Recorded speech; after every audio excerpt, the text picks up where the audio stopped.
Keep it Pyro. Yes. What's going on, people? Myself, Jedah. I'm with a very astounded and very important person in the grime music scene, which obviously you all know that I follow humbly. I'm joined by none other than Jammer. Well, Make some noise. Come on. Local. Thank you. All I'm going to say to you first, bro, is how are you? How you doing? I'm amazing. I'm the best I've ever been, to be fair. Amazing. You know what I'm saying? Why? Because, like, through lockdown, COVID, I just had some time. From 2015 to 2020 or 19, it was like so much happening from the BBK takeover to Glastonbury to like Pinnacles to like the Drake moment to all of this stuff happening, and outside was just insane, and it was so fast and everything was just happening so quick, and I didn't get a chance to actually think about anything. So sit back and deep everything that's happened. Deep everything and just kind of understand what my mission. I know my mission, but when you're just in the car and you've already pressed the GPS to the destination, you're just going. So, and some things happen on the journey and you don't really get to like understand the depth of what's happening. So I got time to sit down and like reevaluate my situation, my peers, my people, my family, my friends, what's important to me, what's not important to me, what I want to create next, because I'm always creating new things. I'm always trying to innovate. I'm always trying to elevate people. But this time round, I wanted to kind of focus more on myself. Even though I'm doing projects that still include people,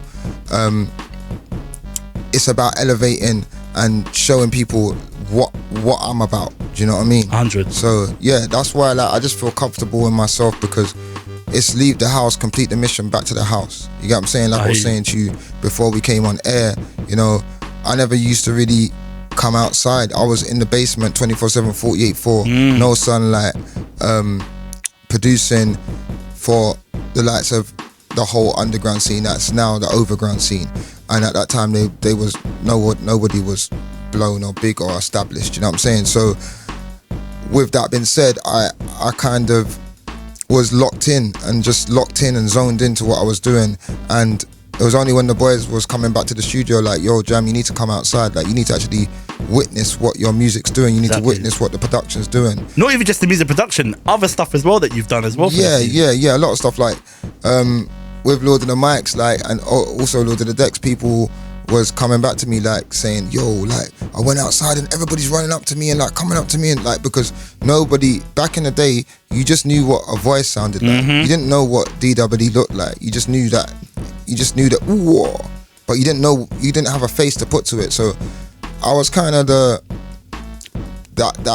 person that put the faces to the names, and gave a platform for a lot of artists that were coming out of the underground scene. That's the thing, like, everyone knows as Jammer, whilst we're known Jammer as firstly the producer and then the MC and all that. DJ to be fair. First, we have a conversation before. DJ, producer, and then MC, all rolled up into one. But it's not just that. Everyone knows Jammer for being that person who is always there to set up different kind of avenues for not just MCs but DJs, producers, which we are going to talk about, to hone their craft and literally express themselves how they want to do, and that's through the way of music. And like, as I said, we're going to talk about what you've been up to recent, but I just feel that people need to appreciate and acknowledge what you've done. Like, people like myself in the grime music scene, we wouldn't be here for people like yourself if you weren't able to help us with building these platforms and giving us these opportunities and avenues to express ourselves in which we like to do, and that is through the power of music. So first, I just got to applaud you, my brother, because you've done a lot for us, man. I appreciate that. You know what, as well, like with you saying that, it's like when I was doing all of these things, these was not within, it wasn't in mind for it wasn't for self. Do you get what I'm saying?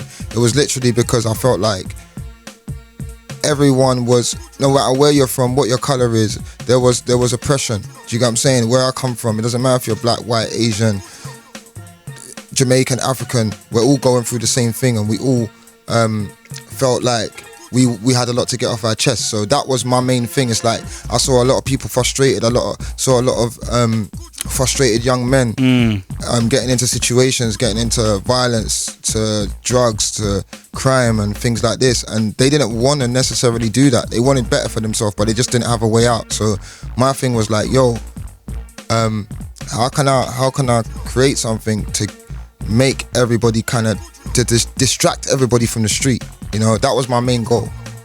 And that's the thing, like, it's amazing to see your journey. You and I have spoken at lengths as well about your journey and what you've done and helping other people, as like the youth as well, which is very, very important to you, I know, in terms of like moving away from kind of the criminal side of things and trying to use that, I don't know, what they've got inside them to better themselves by way of music or production or TV or whatever. That's been you from the get-go. And we're here today because of something that you've created by yourself. And I want to mention as well that, bro, you never stop working. Like, you don't stop working. Like, there's always something that you're bringing to the table. There's always something new. And I want to talk about this because I feel it's incredible. And that's Top Producer. And Top Producer, I mean, I've seen all the clips. I've seen the people involved. I'm not going to say anything now. I'll let you do the talking. But for the people that are listening right now, I'm gonna be watching this as well. Like, what is Top Producer and what is the concept behind it and why did you create it? Well, Top Producer came around again in lockdown. I just previously released Lord of the Mics 8, and I shot Lord of the Mics 8 and 9 at the same time. And 9's been shot, but it's sitting there on ice at the moment. And me and Ratty kind of didn't want to put it out, and I wanted to put it out, you know. So that was kind of in a gridlock. So that was just like kind of a gridlock situation with that project, that initial release and the project at the time.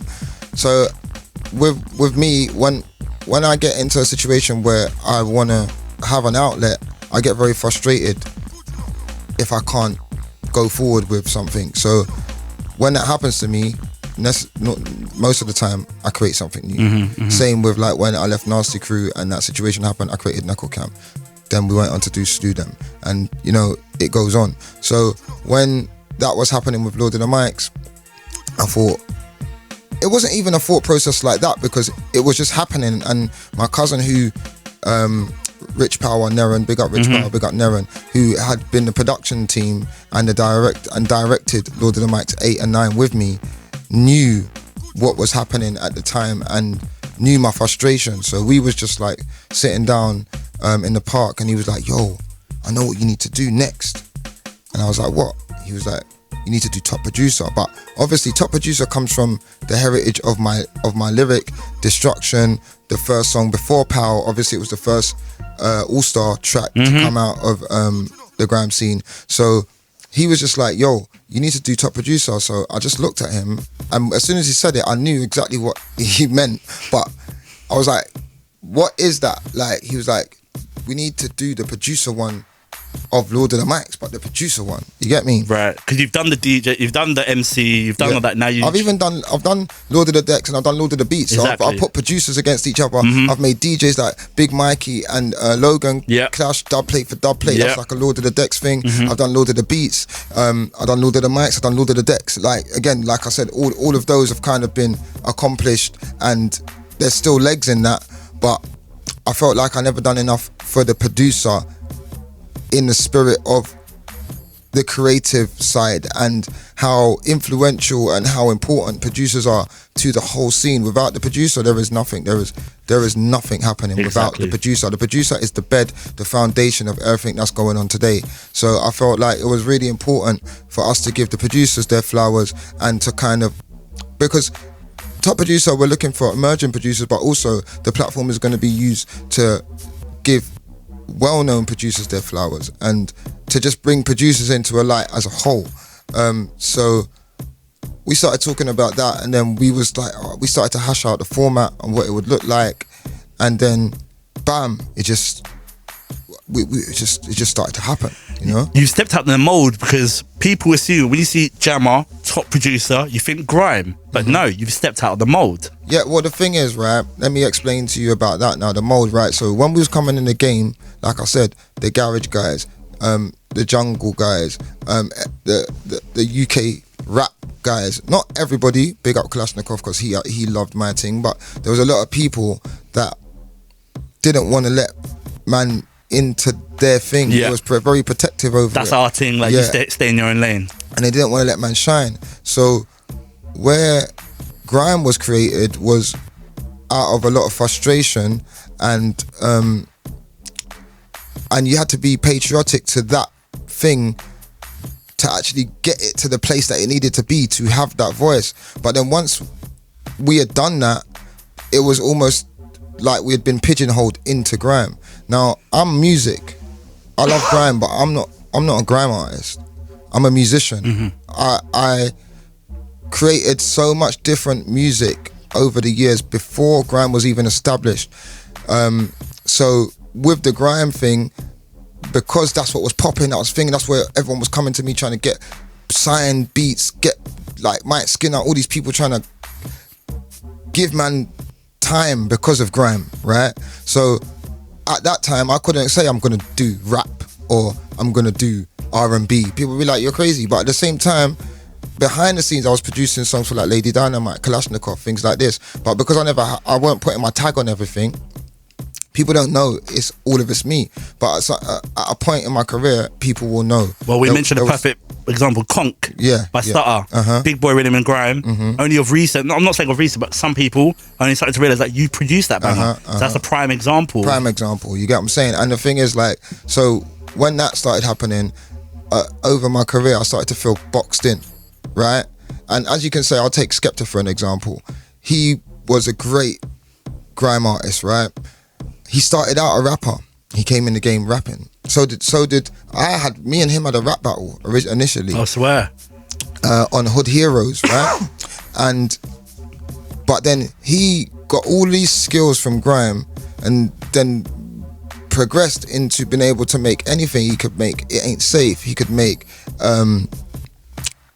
Praise the Lord. He could make That's Not Me. He could make Shut Down. So he had overcome that box that they had created for us as a whole. Yeah. And me and him like was talking, and he was like, yo, Jam, like, you just gotta use your you're the guy, like, use your tools and do whatever you want. You don't have to stay in this kind of frame that they've created for you, that the media's created for you, and that the press has created for you. So, but because of me, once I'm into something and I'm backing it, that's me. I'm that guy. Like, you get what I'm saying? So with the grind thing, it took me a little while to be like, oh, you know what? Like, I want to do more because I'm very talented and I have more talent than just being able to make grime music at that BPM, that genre, that sound. So I thought, all right, cool. This next project I want to do, I want to use my skill set to be able to incorporate everything into this. And that's why Top Producer is open to all genres, all cultures, all types of producers, all races, all colour, all creed. So that was the main reason behind why I kind of made an executive decision to make Top Producer like this. So explain this to us, like how it works. So obviously there are producers involved. They send their music to you, or how does it kind of work? What's the format? So there's a submission round, and then we got like over 360 beats sent into us, or well, different 360 producers, and we had to narrow that down to 12 producers, and then that was turned into 4 rounds and then 1 final, right? 3 producers each episode. And what we done is we created tasks. So like the first task would be, I'm gonna give you all the same beat pack. You gotta create a beat at this BPM, and you've got to have an intro for 8 bars, a verse for 16, a bridge, and so on. Right. Okay. Everybody has to do that task. And the next task would be, we have someone like Control, my friend of mine who's an artist but also a saxophone player, would get a sample from him, and then we'll give that same sample to every single producer, and would say, show us your skill set with this sample, and so on. So there's 3 tasks in each episode, and each producer has to do the best at that task, and somebody gets eliminated in each episode. Once that all 4 episodes are done, we have 4 producers left. They go to the finals. Those 4 producers will go head to head in tasks with a panel of my selected iconic guests and a small studio crowd, and then they have to kind of do that there and then on the spot in front of everybody, and then it narrows down to from the 4 to the 3 to the 2 to the 1, and that's the champion. That's the top producer. You mentioned there's different rounds. You've got your esteemed friends from the scene, from all across, not even just the music scene, from all walks of life. Just give us an idea of who we're going to expect from the panel. Well, we got Julia Adenuga as a co-host. We got DWE as a co-host, Control as a co-host, Rude Kids as a co-host, J2K, Blakey from Top Boy, Wretch 32. That's incredible. Yeah, you've.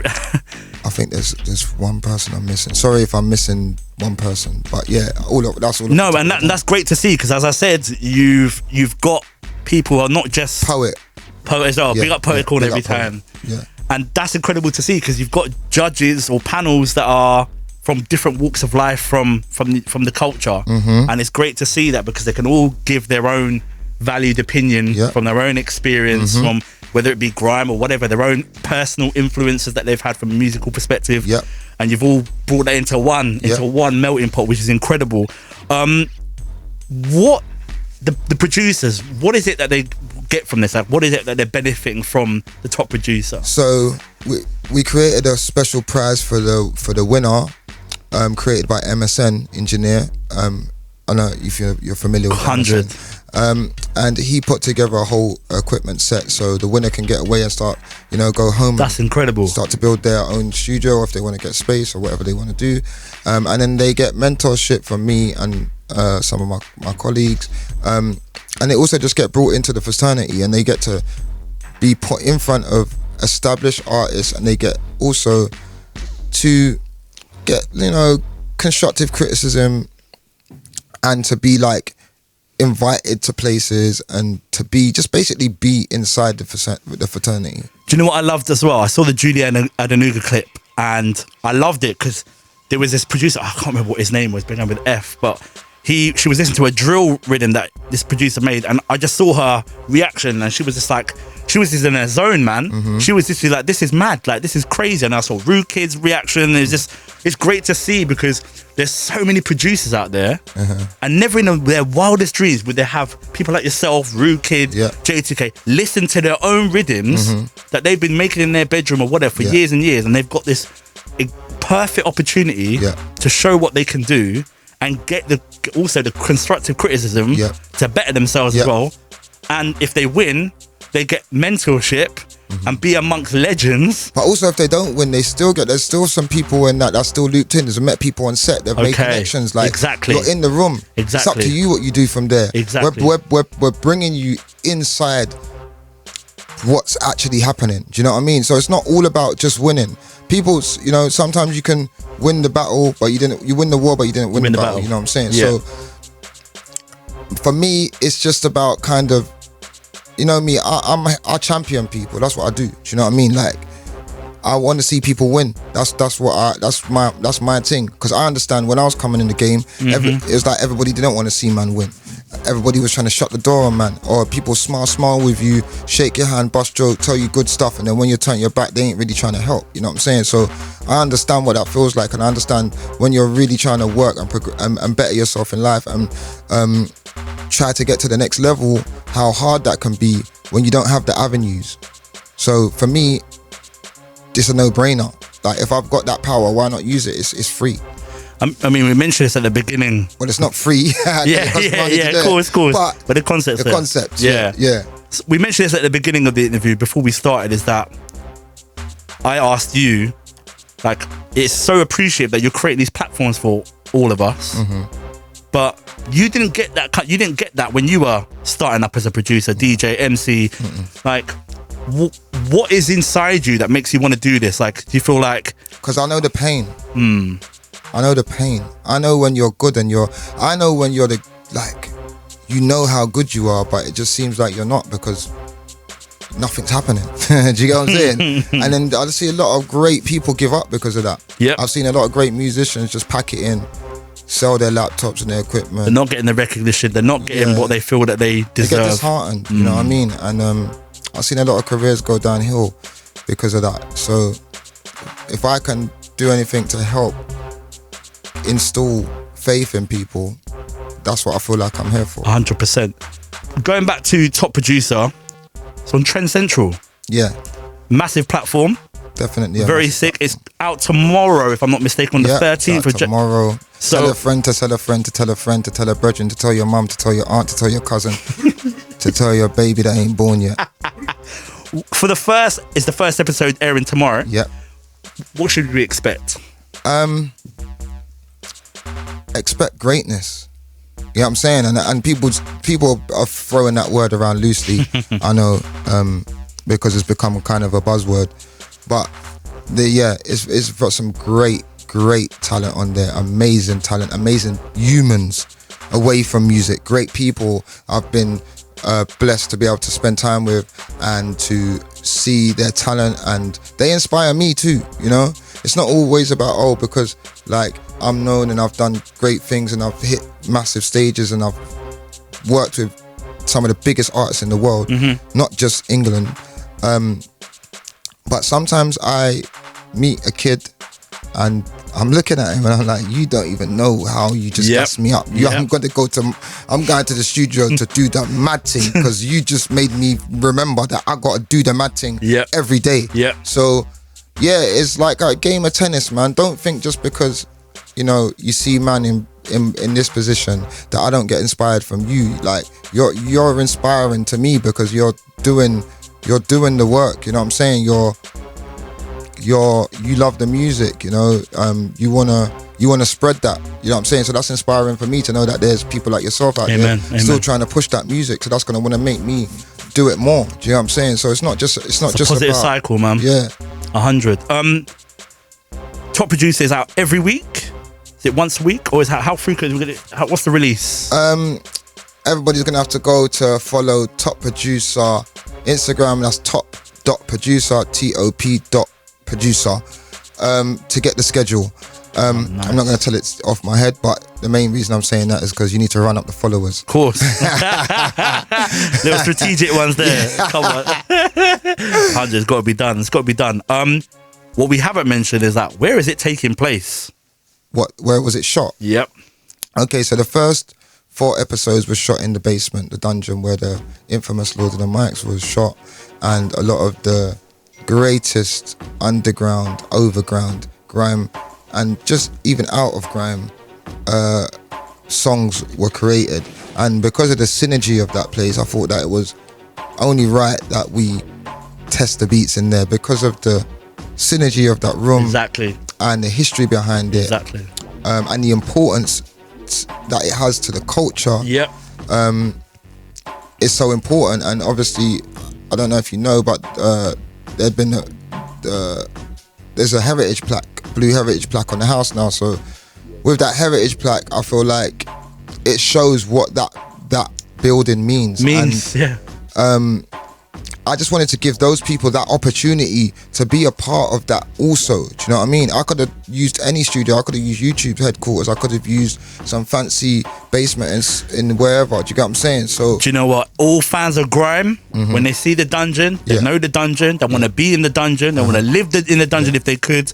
Like they want to write their name on the wall. They want to do everything. But as a producer, to get your own music heard in the dungeon, with yourself, who created the dungeon amongst legends, that for me, for anyone as a producer, that would... It's making sense, Of course. And then obviously what we wanted to do is, because there's a lot of historical factors with that, and I love history, but I also don't like living in the past.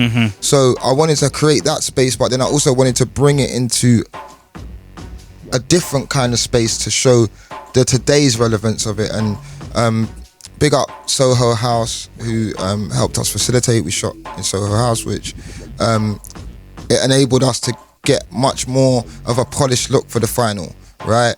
Nice. And that was the kind of thought process behind it. I feel that I'm already gassed to see it because I can't wait. I've seen the clips. I've watched everything. I'm just like, I can't wait to see it, and I'm looking to see what these producers bring to the table.